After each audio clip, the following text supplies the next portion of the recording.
Sit back and enjoy the video.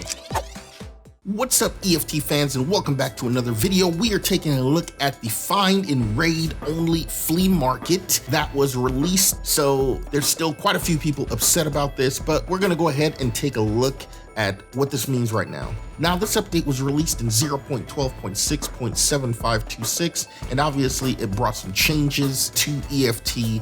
Now you can't sell items that were not found in Raid on the flea market. This rule will not apply to weapons. So thankfully, the rule will not apply to weapons, but it will apply to all of the barter items. They've also instituted a couple of protections around this because sometimes people always try to figure out ways around certain rule implementations. One of them is when combining stacks of items found in Raid with items not found in Raid, all items will receive not found in Raid status. So if you're trying to mix an item that was found in Raid with an item not found in Raid, and you're saying, ha ha ha, I finally found a way around this, think again, they have went ahead and squashed that. So you won't be able to do that. Items that are placed in a secured container get the status found in Raid only when you exfil the location with the status survived. Run through is not counted. Basically, this is saying you have to escape from Tarkov.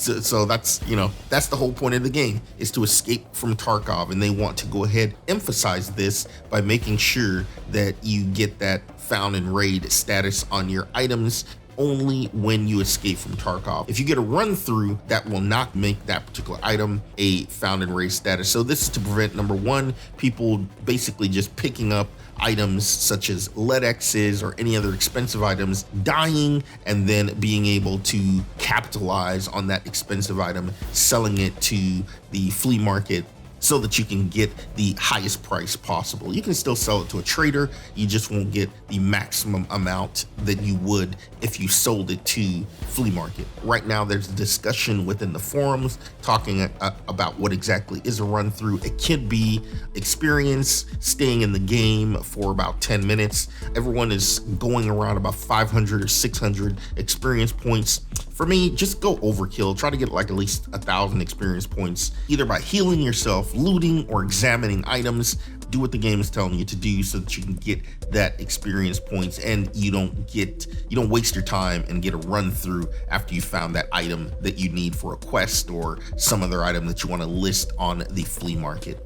When you exit with the status run through or death, all items in your inventory that you brought out lose the found in Raid status as well. So if you go ahead and exit with a run through, as mentioned before, all of your items found in Raid basically lose that status. If you enter a raid with items that have the found in Raid status, the items lose this status as well. When buying an offer from the flea market, the item also loses the found in Raid status. This is to prevent you from flipping the item, essentially buying items low and then flipping them, selling them high within the flea market. So the minute you buy an item that has a found in Raid status from the flea market, it loses that status immediately, and you will not be able to resell it to the flea market. So you won't be able to flip items directly back to the flea market. However, you will be able to flip the item back in game to the vendors such as Therapist, Rapport, all of those in-game vendors. You'll be able to flip items from buying them from the flea market at a lower price and then selling them at a higher price. You'll obviously have to do your research to figure out what items can be flipped to the in-game vendors. The quest reward obtained by completing a quest crafted in the hideout, the drops and items obtained through the scav box will have found in Raid status. So this means if you go ahead and build up your hideout, that's probably where you need to focus a lot of your energy now. The quest reward obtained by completing a quest crafted in the hideout, the drops and items obtained through the scav box will have found in Raid status. So if you are watching on Twitch and you're getting drops, you'll get the found in Raid status.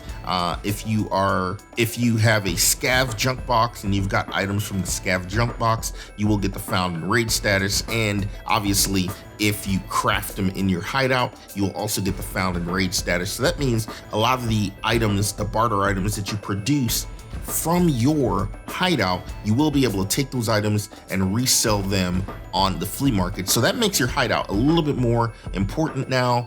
It was important before, but obviously now a lot of the items that you want to flip on the flea market will need to be crafted in your hideout or found in raid. I doubt most people will spend time trying to get drops, but obviously if you're doing a Twitchy drop or something like that and you get some drops, you can offload those items within the flea market.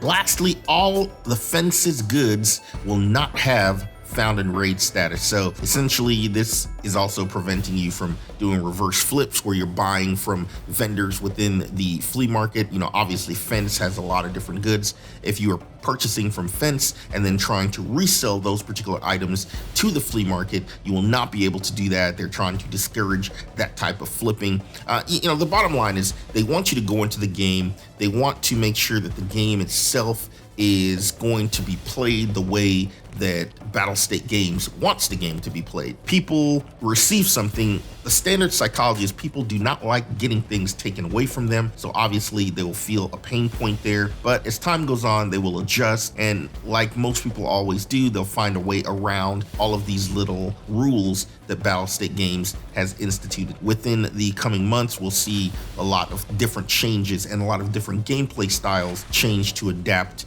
to the way Battlestate Games has changed their game. So that is it, guys. That's the found and raid only flea market. Now we'll need to adjust to the way Battlestate Games wants us to play. Tell me what you think in the comments below. Let's go ahead and continue to play the game and let's make some of that money. I'm out. What is your best tip for the game? Leave a comment down below and you could be featured in our next video. We hope you enjoyed these highlights. We will see you in the next one.